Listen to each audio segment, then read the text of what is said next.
Bom, então agora eu vou começar a falar do início de uma montagem de uma equipe, para a gente começar a falar dessa distribuição das tarefas. Num primeiro momento, quando a gente começa a pensar em colocar pessoas para trabalhar com a gente, a primeira pessoa que a gente pensa é uma auxiliar de saúde bucal. A auxiliar de saúde bucal, ela tem lá dentro do escopo de atividades que ela pode desempenhar dentro do consultório, tem uma série de possibilidades. Mas é importante que você sente com a sua auxiliar de saúde bucal e faça desde o início um acordo de tudo aquilo que vai ser desempenhado por ela. Porque ela tanto pode auxiliar você, ela pode esterilizar material, auxiliar diretamente, te instrumentar, ela pode esterilizar material, atender telefone, receber pagamento. Tudo isso faz parte do escopo das atribuições de uma auxiliar de saúde bucal. Mas muitas vezes, quando é só você e auxiliar, é normal ter atritos nessa relação, porque parece que você colocou então tudo para aquela auxiliar fazer. Então é importante que ela entenda que dentro desse papel dela tem muitas atribuições envolvidas. Ela não está ali só para ficar espatulando um cimento ou ficar entregando um material. Então, assim, é muito importante você colocar delimitado as funções dela. Então, normalmente, esse é o primeiro tipo de profissional que a gente contrata. E, via de regra, se você não estabelece bem as funções, ela fica um pouco perdida em relação a essas funções que ela tem que atender. Então, muitas vezes, ela não sabe se ela atende o telefone ou se ela faz a esterilização do material. Se ela atende o telefone ou se ela abre a porta. Se ela atende o telefone ou se ela responde aquele WhatsApp que está lá esperando para um horário. Mais uma vez, estabelecer metas, estabelecer rotinas vai ajudar muito. A questão que você começa a ter que lidar a partir do momento que você coloca uma pessoa para trabalhar com você é que você tem que entender que mesmo que seja só uma pessoa, ela vai ser um liderado seu. Então você, a partir desse momento, você vai ter que pensar em todas as ações que você tem durante seu atendimento vão servir de espelho para aquilo que você deseja que essa pessoa também faça. Não pode chegar atrasado, senão como é que você vai reclamar depois? Não gosto que atenda telefone celular durante o dia de trabalho. Então o ideal é que você deixe também um horário X para você olhar o seu celular. É uma coisa muito complicada você começar a dar exemplos que se contradizem aquilo que você está pedindo para funcionário. Outra questão é essa relação. Se estão só vocês duas ou vocês dois dentro do consultório, por serem só duas pessoas, a relação muitas vezes acaba se tornando mais próxima. Não é que não possa ser uma relação mais próxima do dentista, da dentista com o seu auxiliar, mas existe uma necessidade de estabelecer um limite entre o que é pessoal e o que é relacionamento profissional. Pode nascer uma amizade daí, mas essa amizade ela tem que ser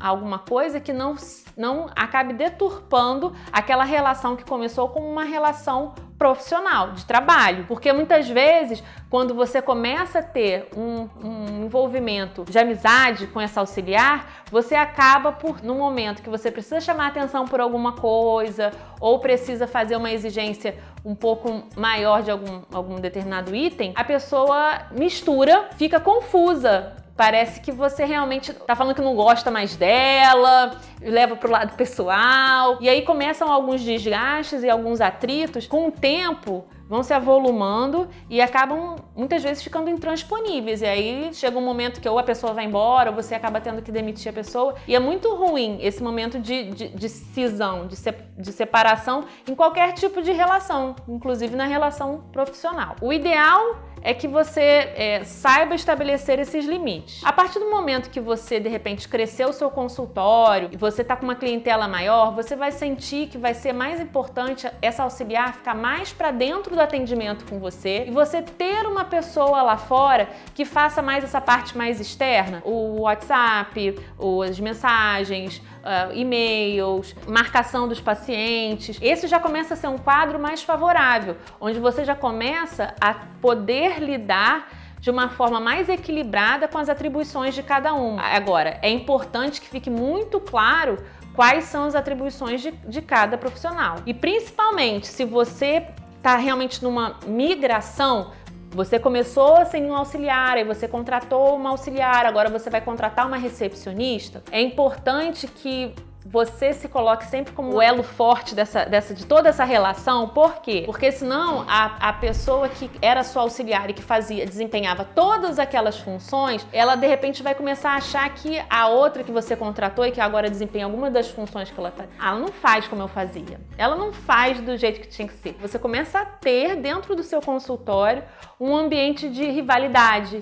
de rixa, de desarmonia. Na medida do possível, a partir do momento que você tem uma outra pessoa com você, não precisa nem ter duas não, tá? A partir do momento que você tem uma, lá atrás, lá com o auxiliar, passe a fazer reuniões. Passe a fazer reuniões, nem que seja quinzenais, mas umas reuniões de alinhamento são muito importantes. Então, quando você tem duas, então essas reuniões não dá pra ficar sem, porque você vai estar conversando com duas pessoas e que essas duas pessoas também vão conversar entre si. E se não houver reunião de alinhamento, o que vai acontecer, na verdade, muitas vezes, é uma troca de informação involuntária que você às vezes nem sabe que está acontecendo e truncada. Então, muitas vezes você queria dizer uma coisa, mas aí a fulana entendeu outra, aí conversou com a beltrana outra, mal entendido sobre o outro que vai se depositando e o nó, às vezes, fica difícil de desfazer. Fazer reuniões é uma prática muito importante e é bom que você já adquira, mesmo que seja você e um auxiliar só. É necessário que você entenda que a partir do momento que você abrir o consultório, mesmo quando você é só você, é uma coisa meio esquizofrênica, mas você vai ser funcionário de você. Você já é uma empresa, você abriu um consultório, você já é uma empresa. Então, a partir desse momento, os papéis já têm que começar a ser divididos. Dali é que vai sair o seu sustento e vai sair o sustento daquelas famílias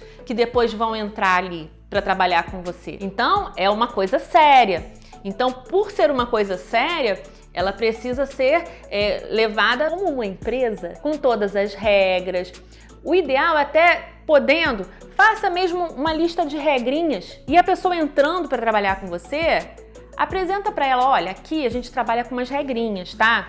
Não pode isso, não pode aquilo, ou pode isso, pode aquilo, é desejável isso, é desejável aquilo. Os acordos, eles têm que ser feitos e não pode se levar a coisa de uma forma amadora, porque senão você acaba lá na frente tendo que consertar uma situação e aí muitas vezes, sabe qual é a solução? É desfazer tudo aquilo ali, ter que fazer recontratação e começar tudo do zero de novo. Nova equipe, novas pessoas, porque uma vez incutida uma cultura ruim, é muito difícil você desfazer essa cultura de trabalho ruim para implementar uma adequada, uma saudável para todo mundo. Bom, então é isso, pessoal. Eu, na verdade, eu vou botar em outro vídeo outras funções, porque senão esse vídeo vai ficar muito longo, mas a gente agora já está com uma equipe já de dois funcionários. Eu acho que essa já é a realidade da maioria dos dentistas que eu conheço e que existem aqui no mercado. É óbvio que tem clínicas maiores, mas aí isso fica para um assunto para uma próxima discussão. Um beijo e até mais.